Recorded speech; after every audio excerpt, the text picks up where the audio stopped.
Bahwa ketika aparat penegak hukum masih dikuasai oleh penguasa, maka dibentuklah Komisi Pemberantasan Korupsi.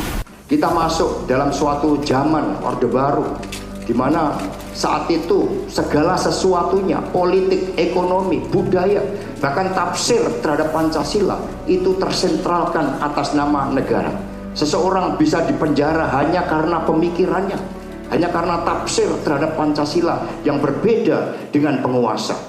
Ketika saya menjadi mahasiswa di Universitas Gadjah Mada, saat itu sangat jelas bagaimana membaca buku-buku Bung Karno saja tidak diizinkan. Akibatnya selama 32 tahun Orde Baru, kita dijauhkan dari gambaran-gambaran ideal, nilai-nilai etika dan moral tentang bangsa dan negara, tentang tanggung jawab Indonesia bagi dunia.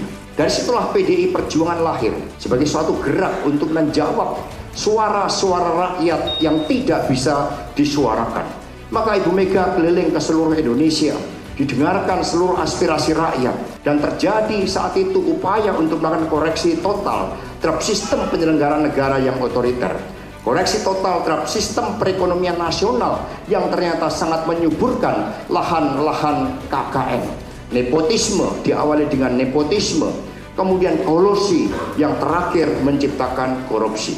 Maka ketika Ibu Megawati sebagai presiden, beliau adalah mandataris MPR.